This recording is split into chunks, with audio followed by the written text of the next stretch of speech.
Hotel সেক্টরের সরকার হইল নির্মল মন্দির এবং শ্রমান বাস্তবায়ন সংগ্রাম পরিষদের আহ্বায়ক জনাব আখতারুজ্জামান খান।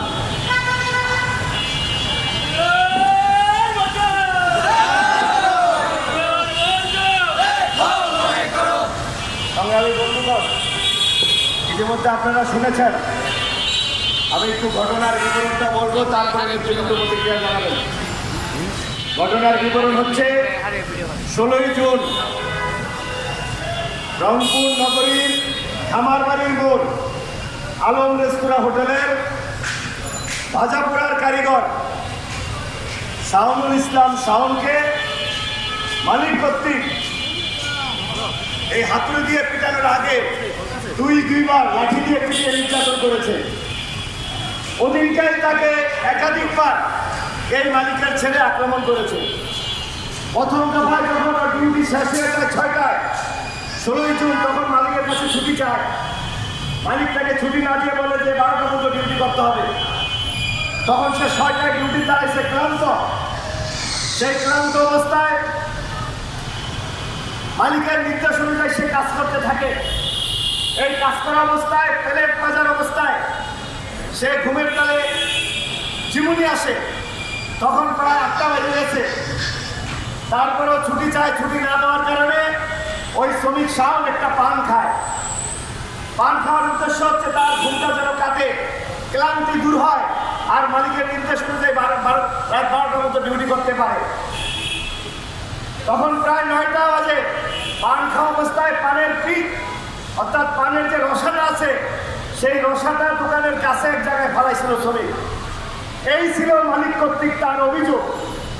মূলত এই অভিযোগের কারণে মালিক তাকে একাধিকবার মারার পরে যখন সে রাগ হয়ে চলে যেতেছিল দোকান থেকে, তখন পিছন থেকে এসে ওই দোকানের মালিক মিজানুর রহমান শাওন হাতুড়ি দিয়ে একের পর এক 3টা বাড়ি মারে তার মাথাতে। রাস্তার মধ্যে একাধিকবার মাথাতে হাতুড়ি দিয়ে পিটা লাগার কারণে তার মগজ রাস্তার মধ্যেই পড়ে যায় মাথার থেকে। ওই অবস্থায় শ্রমিকটা রাস্তায় পড়ে যায়। পরবর্তী সময়ে আপনারা দেখছেন অনেকেই যে সময়টিকে এই নিউজটা করছে, রাস্তায় রক্তাক্ত অবস্থা রাস্তা ছিল, রাস্তা ছিল। সে অবস্থায় তাকে দ্রুততম সময় মেডিকেল নিয়ে যায়। মেডিকেল নেওয়ার পরে ডাক্তার তাকে মৃত ঘোষণা করে।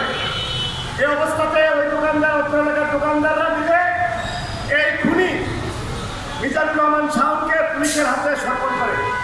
তার পরবর্তীতে 18 তারিখ রংপুর শহরে আমাদের সংগ্রাম পরিষদের রংপুর বিভাগীয় কমিটির উদ্যোগে সমাবেশ হয় রংপুরের ঐতিহাসিক টাউন হল চত্বরে। এটা একই সাথে 36 চত্বর বলেও ঘোষিত। 36 জুলাই বলে চত্বর বলে অনেকে চিনে এই সময়, কিন্তু টাউন হল চত্বর বলে রংপুরের।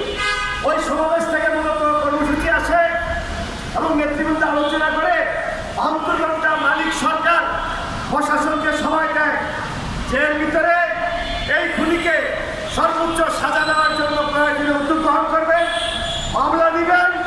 পুলিশ যেন এই মামলা নিয়ে তার বাহানা না করে, কয়েকদিন পরে যেন এই সামনের খুনিকে মালিক টাকা খাইয়ে বের না করতে পারে, জামিন না নিতে পারে, সেই জন্য আজকে সারা দেশে সমাবেশের কর্মসূচি ঘোষণা হয়েছিল। আমাদের দেশের বিভিন্ন অঞ্চলে আজকে শহরে বরিশাল, বরগুনায়, যশোর, বিভিন্ন অঞ্চলে শহরে দুপুরে সকাল 11টায় বিকেলে সমাবেশ হয়েছে। আমরাও প্রেস ক্লাবের কেন্দ্রীয় সমাবেশ আজকে এখানে ছিল। বৃষ্টিকে অপেক্ষা করে যারা এসেছেন, যে সকল নেতৃবৃন্দ শ্রমিক হয়ে এসেছেন, সবাইকে কেন্দ্রীয় কমিটির পক্ষ থেকে আন্তরিক কৃতজ্ঞতা জানাচ্ছি, ধন্যবাদ জানাচ্ছি। আপনারা এই যে শাওনের হত্যাকারী মিজানুর রহমান মিজান, শাওন অত্যন্ত দীর্ঘ পরিবার।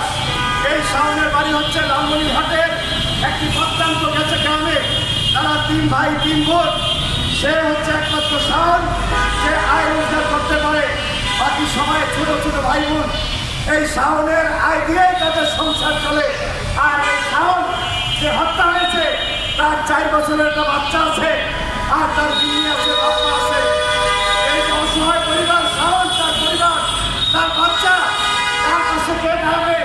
সেই জন্য অটো শ্রমিক ইউনিয়ন ধরে হচ্ছেন সংগ্রাম পরিষদ ওই 18 তারিখের সমাবেশ থেকে ঘোষণা করেছে আন্তর্জাতিক শ্রম সংস্থা ILO কনভেনশনের যে রায় ঘোষণা, তার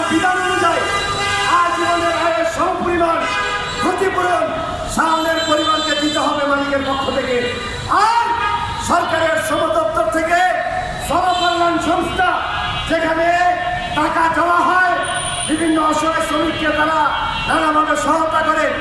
আমরা আজকের এই সমাবেশ থেকে সেই শ্রম মন্ত্রণালয়ের অধীনের সেই সংস্থা থেকে, কল্যাণ সংস্থা থেকে এই শাওনের পরিবারকে আর্থিক সহায়তা দেওয়ার জন্য আমরা জোর দাবি জানাচ্ছি। একই সাথে সারা দেশে লাগাতার কর্মসূচি পালন করবেন, সভা সমাবেশ করবেন। আগামী 3 তারিখ সংগ্রাম পরিষদের মিটিং আছে, 4 তারিখ ফেডারেশনের মিটিং আছে। ওই মিটিং থেকে পরবর্তীতে আরো বৃহত্তর কর্মসূচি ঘোষণা করা হবে, সেই সরকার আপনারা সামিল হবে। এই কথা বলে আজকের এই সমাবেশ শুরু করছি। এই সমাবেশ পরিচালনা করবেন যুগ্ম সম্পাদক, যুগ্ম আহ্বায়ক আনোয়ার হোসেন। বক্তব্য রাখবেন আমাদের সংগ্রাম কমিটির নেতৃবৃন্দ। সবাইকে ধন্যবাদ। শুধু দর্শক, আমরা দেখতে পাচ্ছি হোটেল শ্রমিক শাওনের হত্যাকারী মনুর ফাঁসির দাবিতে তারা জাতীয় প্রেস ক্লাবের সামনে এই রাতের বেলায় বিক্ষোভ সমাবেশ তারা করছে। আমরা এটাই ধারণ করছি এবং সেটাই আমরা দেখতে পাচ্ছি। সারাদিন যেহেতু বৃষ্টির পরেই তারা শুরু করেছে আবার।